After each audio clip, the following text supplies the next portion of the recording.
Moi, je vais vous proposer d'écrire votre propre histoire, mais une propre histoire corporelle, avec l'aide des huiles essentielles.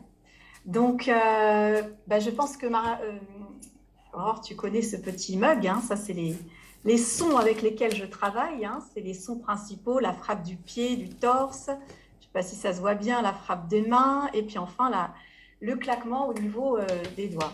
Donc en fait, toute l'idée ici, c'est de dire, donc ma méthode s'appelle Aroma Body Sound, donc il y a le mot aroma, alors tout de suite évidemment on va penser huile essentielle ou alors parfum, senteur, mais tout de suite après il y a le mot body, donc le corps, et puis sound, parce que quand je viens de faire ça, on entend le son. Donc en fait, j'ai envie de dire, on a tous une pharmacie intérieure qu'on va activer. Donc plutôt que d'aller tout de suite aller chercher soit le médicament, le paracétamol, ou même l'huile essentielle, qui reste quand même extérieure, j'invite d'abord à se reconnecter à sa puissance intérieure et à son pouvoir intérieur. Et quand on pense aux percussions, alors des fois on me dit en rigolant, oui, ça fait très africain, ça fait très aka, mais oui, justement. Mais oui, justement, parce que je vais récupérer cette puissance dans les peuples premiers qui ont quand même pas mal souffert, hein, qui ont pas mal souffert et qui ont été privés de leur liberté de communiquer, leur liberté de mouvement. Et tu sais ce qu'il leur restait, Aurore, pour communiquer? Même pas la bouche, même pas l'écriture, il leur restait que ça. C'est tout. C'est tout. Et grâce à ça, ils ont pu faire quoi? Ils ont pu se sauver. Ils ont pu se soustraire de l'autorité des maîtres. Ils ont pu organiser des plans d'évasion en communiquant avec des sons primitifs.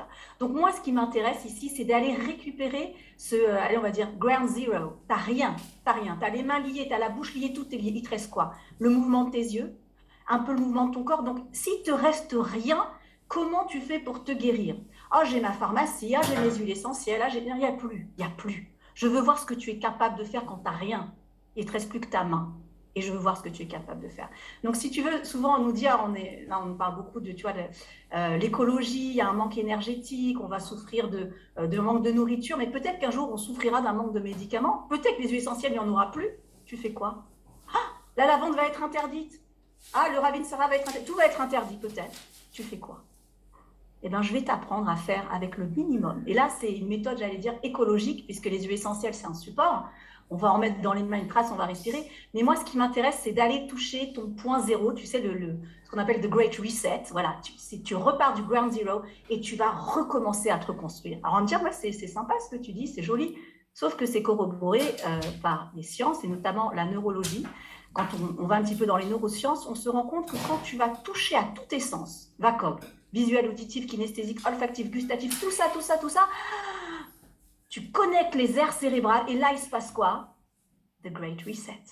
Donc, c'est pas moi qui invente. Moi, j'ai eu la sensation, j'ai eu l'intuition. Mais quand tu vois que c'est corroboré par les sciences, que oui, quand ton aire visuelle, elle communique avec ton aire olfactive, grâce à quoi? La dopamine, la sérotonine, on a l'impression que c'est des médicaments, mais pas du tout. C'est des neuromédiateurs.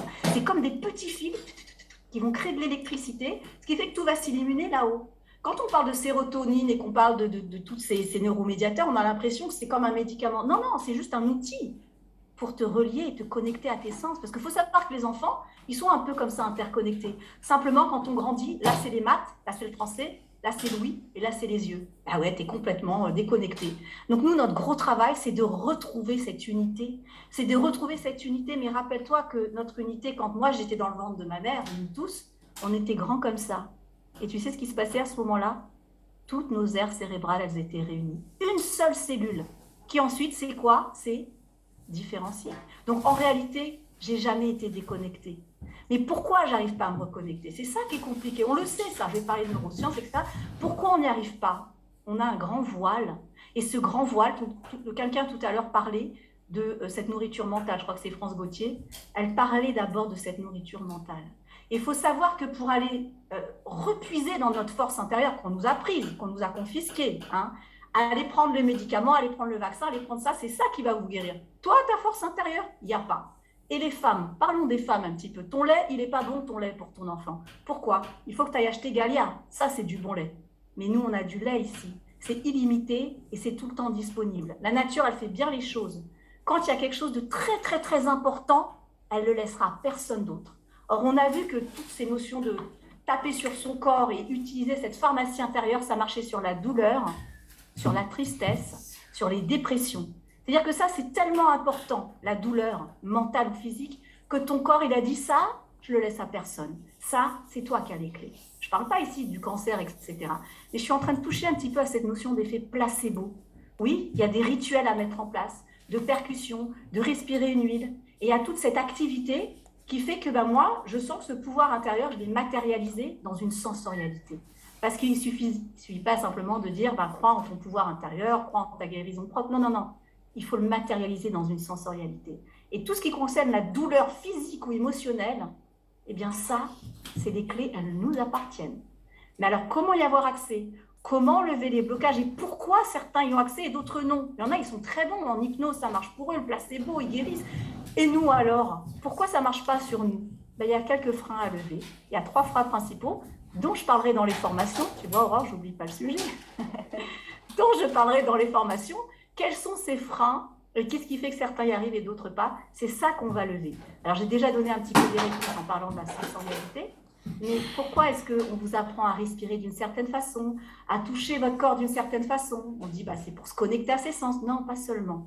Plus vous allez être fin dans votre approche corporelle, olfactive et cérébrale, et plus ça va lever certains verrous, notamment l'accès à quoi? À cette pharmacie intérieure. Génial. Parce qu'apparemment, il y a des moments durs qui vont arriver, donc il faut qu'on commence à aller chercher à l'intérieur. Merci infiniment Magali, on en parlera de manière plus ample quand on fera ton live justement avec France. Ça va être vraiment intéressant. Merci infiniment Magali, on se parle donc très bientôt.